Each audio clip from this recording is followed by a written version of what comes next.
Assalamualaikum warahmatullahi wabarakatuh.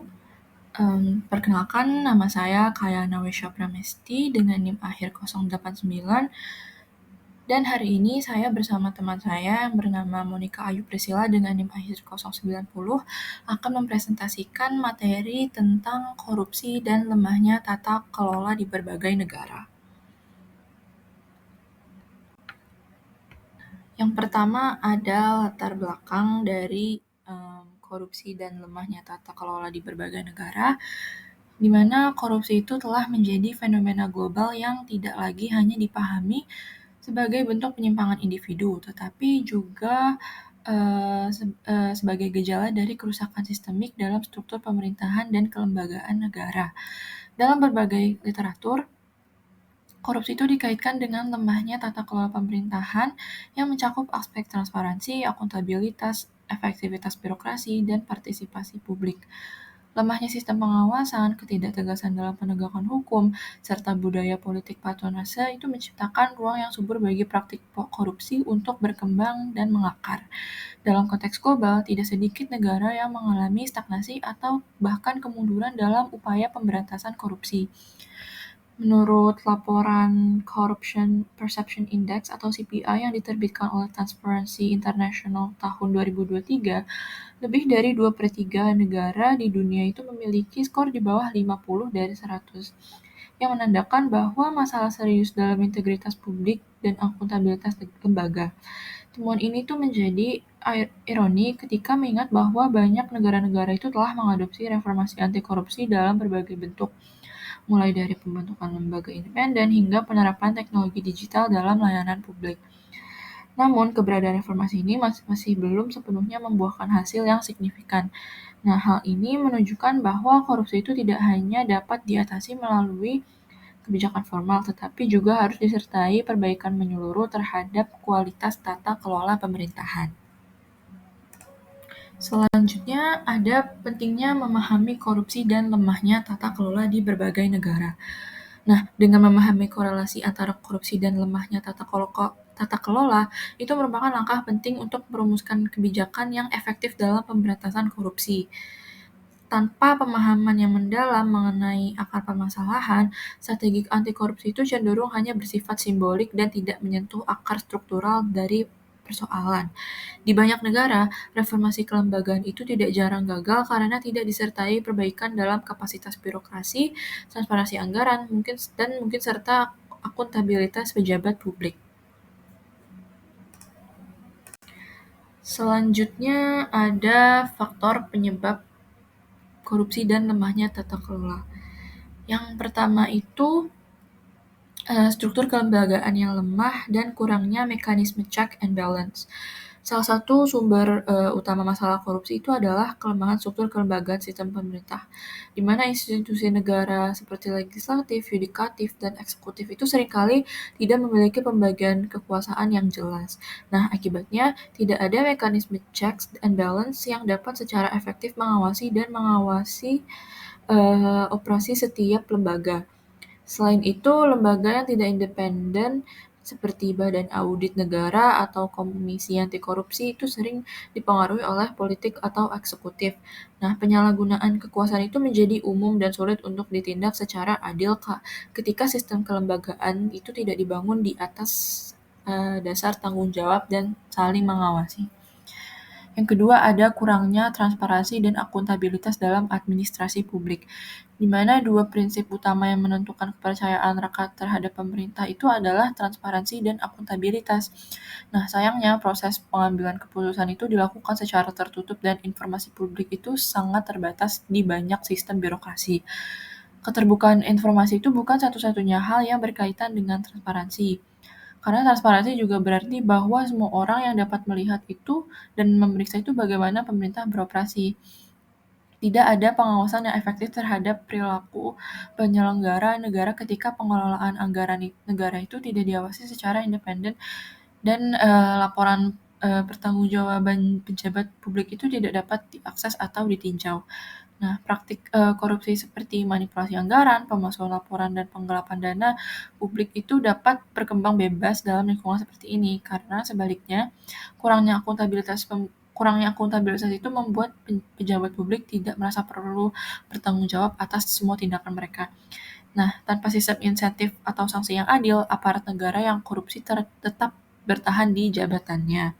Bahkan mungkin seringkali dipromosikan karena mereka itu memiliki jaringan yang kuat.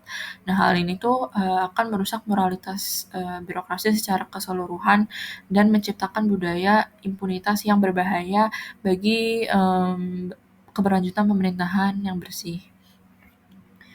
Selanjutnya ada budaya politik, yang ketiga ada budaya politik patronase dan nepotisme, di mana proses pembangunan institusi yang sehat dan meritokratik itu sangat diganggu oleh budaya patronase dan nepotisme. Kekuasaan politik dalam sistem patronase itu digunakan untuk mendapatkan dukungan dan setia dari kelompok tertentu daripada untuk melayani kepentingan publik. Nah, ini tuh seringkali terjadi ketika pejabat itu diangkat berdasarkan hubungan politik atau personal daripada kapasitas dan integritas. Nah, ketika seseorang mendapat posisi penting karena kontribusinya dalam kampanye atau kedekatannya dengan pemimpin politik, itu fokusnya tidak lagi pada pelayanan publik, tetapi pada pembalasan budi dan perlindungan kepentingan kelompoknya. Nah, dalam jangka panjang, praktik kayak gitu tuh menghambat inovasi dan reformasi dan juga melemahkan profesionalisme birokrasi. Budaya patronase ini tuh juga termasuk nepotisme. Pengangkatan keluarga atau kerabat dalam posisi strategis dan tanpa seleksi yang adil itu bukan hanya menciptakan ketidakadilan, tetapi juga menutup peluang bagi sumber daya manusia yang berkualitas untuk terlibat dalam pemerintahan. Budaya ini tuh menciptakan struktur yang kekuasaannya itu eksklusif dan mempersempit ruang partisipasi masyarakat luas dalam proses pembangunan.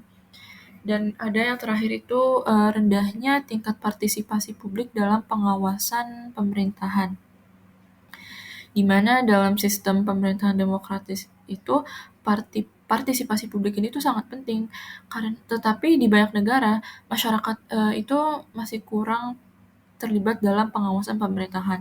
Nah, hal ini tuh disebabkan oleh sejumlah faktor, misal kayak termasuk kurangnya pengetahuan politik, terus terbatasnya akses ke informasi, dan kurangnya sarana dan ruang bagi masyarakat untuk berpartisipasi secara aktif.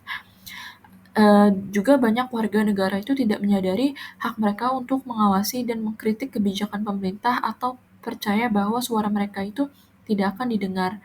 Nah, dalam beberapa kasus, upaya masyarakat untuk melaporkan praktik korupsi itu malah menghasilkan intimidasi, terus tindakan kriminal, atau mungkin pembalasan dari pihak yang berkepentingan.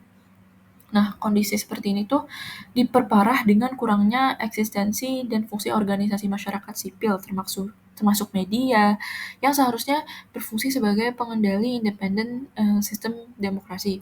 Karena ketika masyarakat tidak mengawasi, korupsi itu menjadi semakin sulit untuk dideteksi dan dicegah.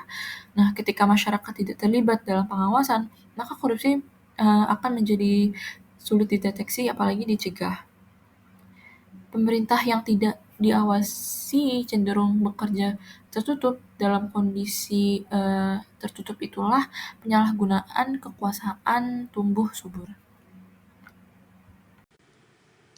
Di bagian ini, saya akan menyampaikan beberapa studi kasus yang menunjukkan bagaimana korupsi berkaitan erat dengan lemahnya tata kelola negara. Pertama, kita lihat 5 negara yang memiliki tingkat korupsi tertinggi menurut CPI tahun 2023, yaitu Somalia, Venezuela, Sudan Selatan, Suriah, dan Yaman. Negara-negara ini umumnya mengalami konflik bersenjata, sistem hukum yang sangat lemah, dan pemerintahan yang otoriter. Misalnya Somalia selama bertahun-tahun tidak memiliki pemerintahan yang stabil, sehingga tidak ada pengawasan anggaran yang transparan. Kemudian di Venezuela, kolusi antara elit politik dan perusahaan minyak negara membuat korupsi merajalela. Sementara di Sudan Selatan dan Yaman, bantuan internasional seringkali disalahgunakan untuk kepentingan pribadi atau kelompok bersenjata. Namun, tidak semua negara gagal. Ada juga negara yang berhasil secara signifikan menekan tingkat korupsi. Misalnya Denmark telah membangun sistem pemerintah yang transparan dan memiliki budaya integritas yang kuat. Kemudian ada juga Singapura yang menerapkan kebijakan zero tolerance terhadap korupsi dengan penegakan hukum yang tegas dan gaji birokrat yang memadai. Kemudian dia di Georgia setelah revolusi Mawar mereformasi sistem kepolisian dan pelayanan publik secara besar-besaran. Estonia memanfaatkan teknologi melalui digitalisasi penuh layanan publik sehingga meminimalkan kontak langsung dengan birokrasi, dan Rwanda berhasil membentuk lembaga anti korupsi yang kuat serta memasukkan pendidikan integritas dalam kurikulum sekolah. Kemudian ada 2 kasus besar yang pernah menggemparkan dunia. Yang pertama ini ada skandal 1MDB di Malaysia. Skandal ini melibatkan penggelapan lebih dari 4, miliar dolar Amerika dari dana investasi negara oleh pejabat tinggi, termasuk mantan Perdana Menteri Najib Razak. Kasus ini menunjukkan lemahnya pengawasan keuangan negara dan pentingnya jurnalisme investigatif. Kemudian yang kedua ada operasi Lava Jato atau Car Wash di Brazil. Kasus ini adalah salah satu investigasi korupsi terbesar di dunia yang melibatkan suap dan pencucian uang antar negara dan perusahaan minyak milik negara Petrobras, yaitu Petrobras. Ratusan politisi dan pengusaha ditangkap dan krisis kepercayaan publik pun tidak terhindarkan. Berdasarkan studi kasus yang tadi saya sudah jelaskan di slide sebelumnya, ada 5 strategi yang bisa diterapkan untuk mengatasi korupsi. Yang pertama, reformasi kelembagaan dan sistem peradilan, khususnya agar lembaga hukum bisa bertindak independen tanpa intervensi politik. Kemudian, digitalisasi layanan publik untuk mengurangi kontak langsung dan mempercepat layanan secara transparan. Kemudian meningkatkan transparansi dan akses informasi publik, agar masyarakat bisa turut mengawasi anggaran dan kinerja pemerintah. Kemudian ada menguatkan peran masyarakat sipil dan media sebagai pengawas yang independen dan kritis. Dan mengadopsi standar internasional seperti IFRS dan Open Government Partnership agar pengelolaan keuangan negara bisa lebih akuntabel. Strategi ini bukan hanya formalitas, tapi harus diterapkan secara menyeluruh dan konsisten. Korupsi merupakan konsekuensi langsung dari lemahnya tata kelola pemerintahan yang mencangkup struktur kelembagaan yang tidak efektif, rendahnya transparansi dan akuntabilitas, serta minimnya partisipasi publik. Dalam banyak kasus, korupsi tumbuh subur di lingkungan yang didominasi oleh budaya politik partonas dan nepotisme, di mana pengawasan terhadap pejabat publik sangat lemah atau tidak ada sama sekali. Melalui studi kasus dapat dilihat bahwa negara-negara dengan tingkat korupsi tinggi seperti Somalia, Venezuela, dan Sudan Selatan umumnya memiliki sistem hukum yang rapuh dan pemerintahan yang tidak akuntabel. Sebaliknya, negara-negara seperti Denmark, Singapura, dan Estonia menunjukkan bahwa komitmen terhadap reformasi kelembagaan, penegakan hukum yang kuat, serta penggunaan teknologi digital dapat menjadi kunci dalam menekan praktik korupsi. Selain itu, pembelajaran dari kasus besar seperti skandal 1MDB di Malaysia dan operasi Lava Jato di Brazil menunjukkan pentingnya peran media, masyarakat sipil, serta kerjasama internasional dalam membongkar korupsi sistemik. Untuk itu, pemberantasan korupsi tidak cukup hanya dengan kebijakan informal, melainkan harus dibarengi dengan reformasi menyeluruh terhadap sistem peradilan, digitalisasi birokrasi, peningkatan transparansi, serta pemberdayaan masyarakat. Hanya dengan tata kelola pemerintahan yang kuat, akuntabel, dan terbuka, upaya anti korupsi dapat membuahkan hasil yang berkelanjutan.